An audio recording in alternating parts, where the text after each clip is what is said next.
السلام علیکم ورحمۃ اللہ وبرکاتہ۔ خیر مقدم ہے آپ کا فدا نامی میں۔ دوستو، آج کے اس ویڈیو میں ہم حضرت ابو عبیدہ بن جراح رضی اللہ عنہ کا ذکر خیر کر رہے ہیں، جو صحابی رسول ہیں، جو عشرہ مبشرہ میں شامل ہیں۔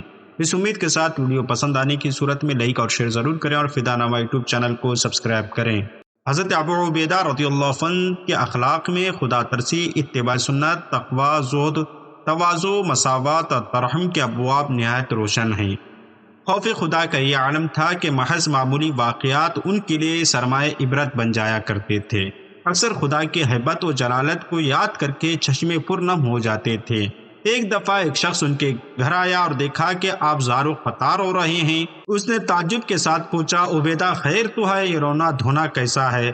کہنے لگے، ایک روز رسول اللہ صلی اللہ علیہ وسلم نے مسلمانوں کے آئندہ فتوحات اور تمول کا ذکر کرتے ہوئے ارشاد فرمایا، کہا کہ اے عبیدہ، اگر اس وقت تک تمہاری عمر وفا کرے تو تمہارے لیے صرف 3 خادم کافی ہوں گے، ایک خاص تمہاری ذات کے لیے، ایک تمہارے اہل و عیال کے لیے، اور ایک سفر میں ساتھ جانے کے لیے۔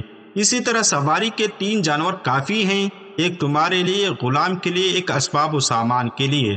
لیکن اب دیکھتا ہوں کہ میرا گھر غلاموں اور استبل گھوڑوں سے بھرا ہوا ہے، میں رسول اللہ صلی اللہ علیہ وسلم کو کیا منہ دکھاؤں گا؟ رسول اللہ نے فرمایا تھا کہ وہ شخص میرے نزدیک سب سے زیادہ محبوب ہوگا جو اسی حال میں ملے گا جس حال میں میں اسے چھوڑ جاؤں گا۔ ہادی دین کی اطاعت، محبت اور خدمت گزاری میں امین ملت حضرت ابو عبیدہ رضی اللہ عنہ سے زیادہ کون پیش رہتا ہے؟ واقعی بدر میں باپ کو قتل کیا، رسول برحق صلی اللہ علیہ وسلم کی راحت رسانی کے لیے 2 دان شہید کیے۔ غزوہ ذات السلاسل میں حضرت عمر بن عاص رضی اللہ عنہ سے اختلاف ہوا تو اس لیے توقیع اطاعت گلے میں ڈال لیا کہ رسول اللہ صلی اللہ علیہ وسلم نے اتفاقی باہمی کی ہدایت کی ہے، اور فرمایا کہ میں تمہاری اطاعت نہ کرتا بلکہ فرمان رسول صلی اللہ علیہ وسلم پر گردن جھکاتا ہوں۔ امین ملت حضرت ابو عبیدہ رضی اللہ عنہ کا آخری لمحہ بھی اطاعت رسول میں گزرا۔ شام میں طاعون کی شدت ہوئی تو بڑے بڑے ثابت قدم بزرگوں کے قدم ڈگمگا گئے، لیکن انہوں نے صرف اس وجہ سے ٹلنے کا نام لے لیا کہ رسول اللہ صلی اللہ علیہ وسلم نے اس سے بھاگنے کی ممانعت فرمائی ہے۔ حضرت ابو عبیدہ رضی اللہ عنہ زہد و بے نیازی کے بادشاہ تھے۔ ان کی نظر میں دنیا اور اس کے نعمتیں کا حقیر ذرے سے بھی زیادہ بے وقت تھی۔ حضرت ابو عبیدہ رضی اللہ عنہ کی خاکساری اور تواضع کا یہ عالم تھا کہ انہوں نے باوجود سپہ سالار اعظم ہونے کے جاؤ و حشم سے کبھی سروکار نہیں رکھا۔ رومی سفراء جب بھی کبھی اسلامی لشکرگاہ میں آئے تو انہیں ہمیشہ سردار فوج کی شناخت میں دقت پیش آئی۔ ایک دفعہ ایک رومی قاصد آیا اور وہ یہ دیکھ کر حیران ہو گیا کہ یہاں سب ایک ہی رنگ میں ڈوبے ہوئے ہیں۔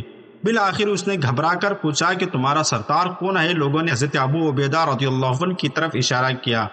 دیکھا تو ایک نہایت معمولی وضاقطہ کا ایک عرب فرش خاک پر بیٹھا ہوا ہے۔ مساوات اسلامی کا حد درجہ خیال رکھتے تھے۔ ان کی لشکرگاہ میں ایک عام معمولی مسلمان سپاہی کو بھی وہی عزت حاصل تھی جو ایک بڑے سے بڑے سردار کو ہو سکتی تھی۔ حضرت ابو عبیدہ رضی اللہ عنہ کا اصل نام عامر اور ان کے والد کا نام عبداللہ تھا۔ جابر بن عبد العزیٰ کی پوتی امیمہ بنت غنم ان کی والدہ تھی۔ جراح بن حلال دادا اور فہر بن مالک بن نصر بن کنانہ ان کے جد امجد تھے، جن کے نام پر ان کا قبیلہ بنو فہر کہلایا۔ یہ قریش ہی کے شاخ تھی۔ وہ اپنی کنیت ابو عبیدہ اور دادا جراح کی نسبت سے زیادہ مشہور ہوئے۔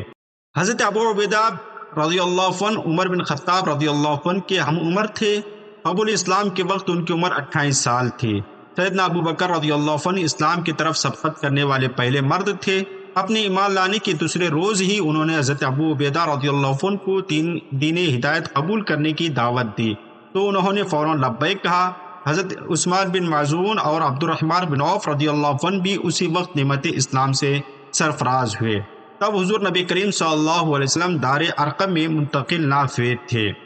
حضور نبی کریم صلی اللہ علیہ وسلم فرماتے ہیں کہ انس بن مالک روایت کرتے ہیں کہ نبی کریم صلی اللہ علیہ وسلم نے فرمایا، ہر امت کا ایک امین ہوتا ہے اور ہماری اس امت کا امین ابو عبیدہ بن جراح ہیں۔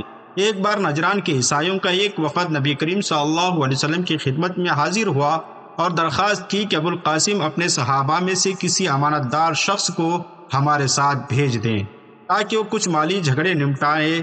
آپ نے فرمایا کہ شام کے وقت آئیں، میں آپ کی طرف ایک امانت دار شخص کو بھیجوں گا جو سچا اور پکا امین ہے۔ حضرت عمر بیان کرتے ہیں کہ میں مقررہ وقت سے پہلے مسجد میں پہنچ گیا اور مجھے کبھی کوئی منصب پانے کی اتنی تمنا نہ ہوتی تھی جتنی اس دن تھی، کیونکہ میں آپ کی بیان کردہ صفات کا حامل بننا چاہتا تھا۔ ظہر کی نماز سے فارغ ہونے کے بعد حضور نبی کریم صلی اللہ علیہ وسلم دائیں بائیں دیکھنے لگے۔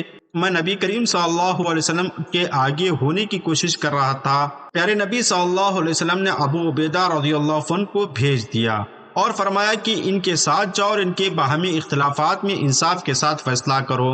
میں نے سوچا یہ فضیلت تو ابو عبیدہ لے گئے۔ اس طرح اہل ایمن نے نبی کریم صلی اللہ علیہ وسلم کے پاس آ کر درخواست کی، ہمارے ساتھ ایسا آدمی بھیجیں جو ہمیں سنت و اسلام سکھائے۔ تب بھی آپ نے حضرت ابو عبیدہ رضی اللہ عنہ کا ہاتھ پکڑ کر فرمایا، یہ اس امت کے امین ہیں۔ حضرت ابو عبیدہ بن جراح رضی اللہ عنہ بڑے دلیر اور خبیث تھے۔ تمام غزوات میں وہ نبی کریم صلی اللہ علیہ وسلم کے ساتھ رہے۔ جنگ بدر میں انہوں نے بڑی جانبازی دکھائی۔ اب ان کی عمر 21 برس کی تھی۔ کفار قریش ان سے خوف زدہ رہا کرتے تھے، جنگ میں ان سے بچنے کی کوشش کرتے رہے۔ ابو عبیدہ رضی اللہ عنہ کی زندگی کے حوالے سے جاننے کے لیے آپ مختلف کتابوں کو پڑھ سکتے ہیں، اور کچھ کتابوں کی ڈاؤن لوڈ لنک ہم ڈسکرپشن میں دے رہے ہیں۔ حضرت ابو عبیدہ رضی اللہ عنہ جابیہ پہنچ کر طاعون میں مبتلا ہوئے، اور جب مرض کی شدت ہوئی تو حضرت معاذ بن جبل کو جو ان کے اسلامی بھائی تھے اپنا جانشین مقرر کیا، اور لوگوں کو جمع کر کے ایک نہایت مؤثر تقریر فرمائی، اور آخر میں فرمایا کہ صاحبو، یہ مرض خدا کی رحمت ہے اور تمہارے نبی کریم صلی اللہ علیہ وسلم کی دعوت ہے۔ پہلے بہت سے صلحائے روزگار اس میں جاں بحق ہو گئے ہیں، اور اب عبیدہ اپنے خدا کی بارگاہ میں حاضر ہو رہا ہے۔ نماز کا وقت ہوا، جانشین کو اشارہ کیا کہ وہ نماز پڑھائیں، اور ادھر نماز ختم ہوئی اور ادھر راضی برضائے الہی یعنی ابو عبیدہ رضی اللہ عنہ امین الامت نے داعی حق کو لبیک کہا۔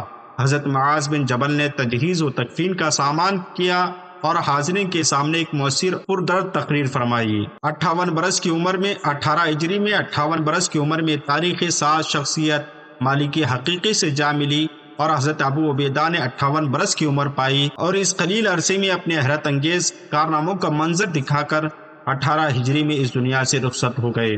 ہماری دعا ہے کہ حضرت ابو عبیدہ رضی اللہ عنہ کے صدقے اللہ رب العزت ہماری مغفرت فرمائے۔ ملتے ہیں اگلی ویڈیو میں، تب تک آپ اپنا اور اپنے پیاروں کا خاص خیال رکھیں۔ السلام علیکم۔